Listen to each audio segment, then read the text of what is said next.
Hey, what is going on, everybody? Tom from Tom'sGoldDirt.com, and today is another coin video. It's actually Saturday. I'll have a coin video dropping tomorrow for me, or tomorrow.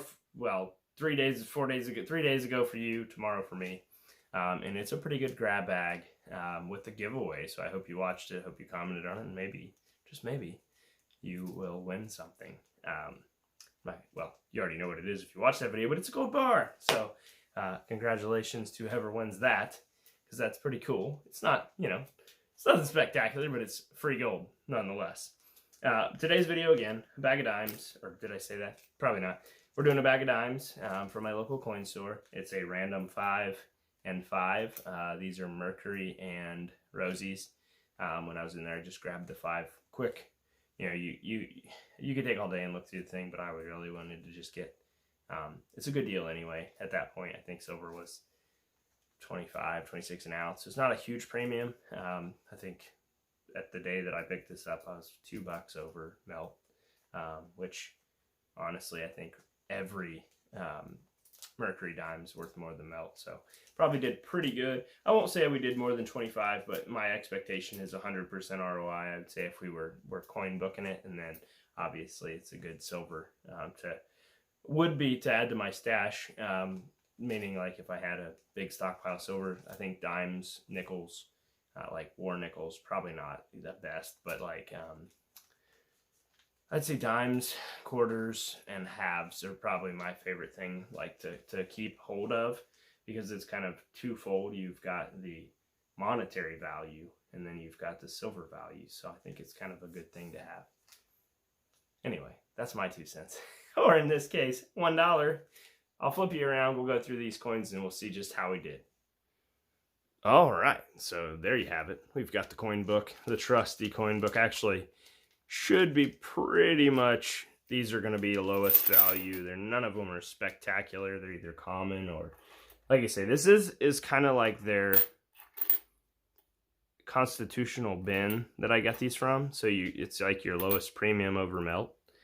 That's an uncirculated 1964, which is pretty common, and this one unfortunately has been circulated. So I say uncirculated. It looks uncirculated when you look at it this way, but it's been circulated, I would say.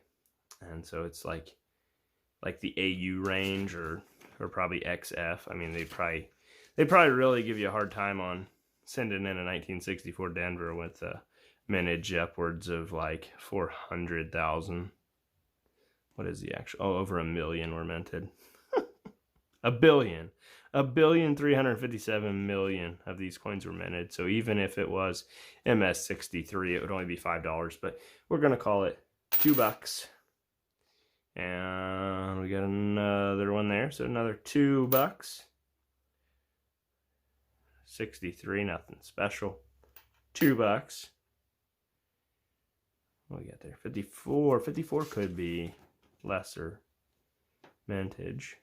And at the end of this, I will recap kind of which dimes you actually want to be looking for.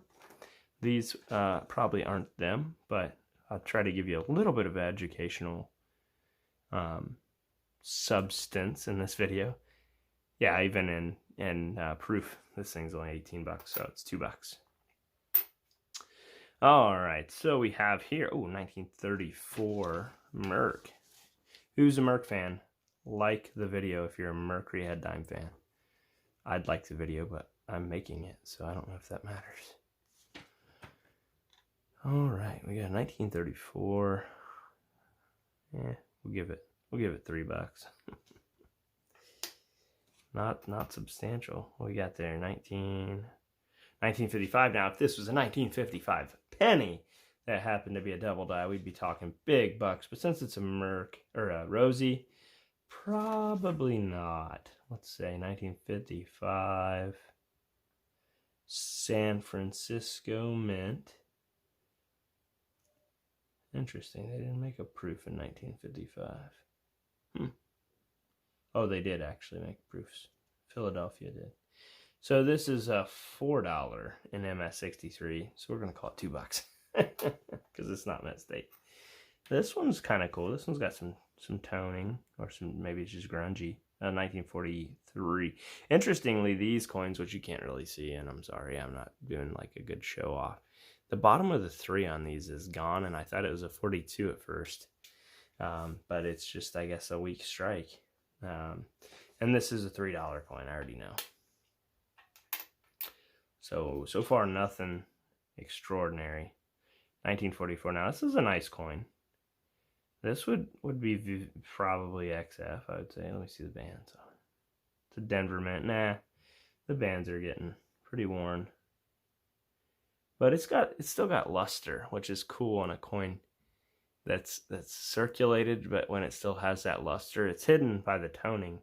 But that is a pretty nice coin. But given the fact that it's a 44 Denver, I'm going to say $3. It's a nice $3, but it's $3. This is also 44. This one's not nearly as nice, but again, $3. This one, on the other hand, is beautiful, beautiful toning. Just neat. It's like a calico cat. I don't know how else to say it, but look at that. It's pretty cool. In fact, there's a cat licking my foot or scratching my foot right now. That'd be Slate. Who thinks that's beautiful? I think it's beautiful. But it's a common date, 1943. Same thing. $3. Is it Denver? No. Ooh, what is that? Hang on. What do we got? No. $3. So, all in all, we've got a pile of 15 and a pile of 10, which equates to $25. So we didn't lose anything. We didn't gain a whole lot. But that's what I'm expecting when I buy Constitutional. I mean, if you can cherry pick a Barber or, you know, an early Franklin uncirculated, you could really get into, you know, some premium there, some money over what you pay for it. But it's kind of hard to do that. Most coin stores charge a little bit more premium on your $50 anyway. I think the only one you can really get about around melt or maybe a low premium is probably the 64 Kennedy. But that's about it for this video. I do want to talk real quick about a couple dimes that you should be on the lookout for. Only going with silvers. There's a bunch after the silver era that are pretty good to go for.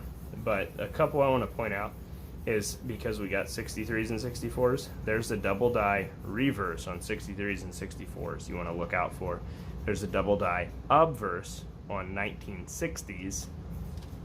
And I'm only talking about coins that are worth over $100. So if you find those in good condition, you're talking about over $100. Obviously, everybody knows you want to get the 1916D because that's like that's the most valuable coin. But that leads me to that's the most valuable Mercury dime by far, and that leads, well, 42 over 41 is a pretty valuable coin. But in all seriousness, if you have a 1916 Denver, my dad had one, and I'm going to flip the camera around and tell you the story. Alright, so what I was saying is, I got a story for you. When I was in 6th grade, we had a show and tell. My dad was a pretty modest man. He had worked for Carroll Holiday Ford in Washington Courthouse, Ohio, most of my life, but he had just taken a job over at Clinton County for the county, and he's worked there for, as of this year, like 21 years. So this was, I was 10 or 11 years old. That year, we had a show and tell at school, and everybody was supposed to bring in something really cool. You know, I could have brought in my great-grandfather's, you know, Korean War stuff or anything. But no, I wanted to bring in my dad's coins. My dad, like you say, he wasn't a man of extreme wealth or anything like that. He was very limited in his means. But he had some prized coins that he had had from young in his life, like from the 70s. My dad was born in 1962, and he worked for this Ohio gas station, Southern Ohio Gas. I think in Greenfield, Ohio, and Sabine, Ohio, through high school, to get, you know, just like you or I worked as the bag boy at the grocery store or whatever your high school job was. And he got a 1916D Mercury head dime in a tip or in change or something, and he kept it. He traded out a dime for a dime or whatever, or it was a tip. Long story short, he had it he kept it. He cherished it for 30 years, you know. And I don't think he ever really realized the value of that coin. He knew it was a valuable coin, but I don't think he realized he was holding a $900 or $1,500 coin because, you know, they grew up on a small, like really small farm. You know, my grandparents had a little tiny farm, like a 40-acre farm or something like that. It was just tiny. And then my dad and them, they lived on just a little piece of it, like just super minimal means. So if he knew he had that, he probably would have sold it, or maybe not. I don't know. Long story short, it's already a long story, right?